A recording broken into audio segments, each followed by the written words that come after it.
ঋতু পরিবর্তনের এই সময়ে বাজারে মিলছে সহজলভ্য ফল আমড়া।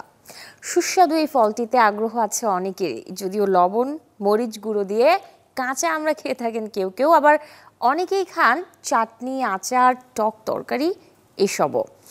দেশি এই ফলটি খেতে যেমন দারুণ, তেমনি এর আছে প্রচুর আয়ুর্বেদিক গুণাগুণও।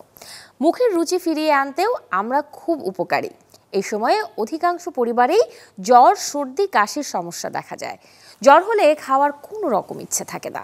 আমড়ার মধ্যে থাকে প্রচুর পরিমাণ ক্যালসিয়াম, আয়রন, যে কারণে আমড়াকে গোল্ডেন অ্যাপেলও বলা হয়। তাই জ্বর, ডায়রিয়া থেকে শুরু করে হজমের সমস্যা সব কিছুতেই কার্যকরী এই ফল। আমড়াতে আছে প্রচুর পরিমাণে আয়রন, যা শরীরে অক্সিজেন পরিবহন ক্ষমতা বাড়ায়, সেই সঙ্গে অ্যানিমিয়ার সমস্যাকেও দূরে রাখে।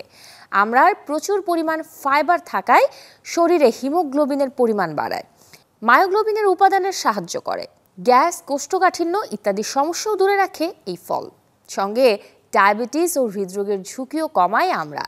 ভিটামিন সি এর ভালো উৎস এই ফল, এতে প্রচুর পরিমাণে ভিটামিন সি থাকে। এছাড়াও আমড়াতে থাকা ভিটামিন সি মানবদেহের প্রোটিন, কোলাজেন উৎপাদনে সহায়তা করে, ত্বকের উজ্জ্বলতা, দৃঢ়তা বজায় রাখতে এবং ত্বকের বলিরেখা প্রতিরোধেও ভালো কাজ করে আমড়া।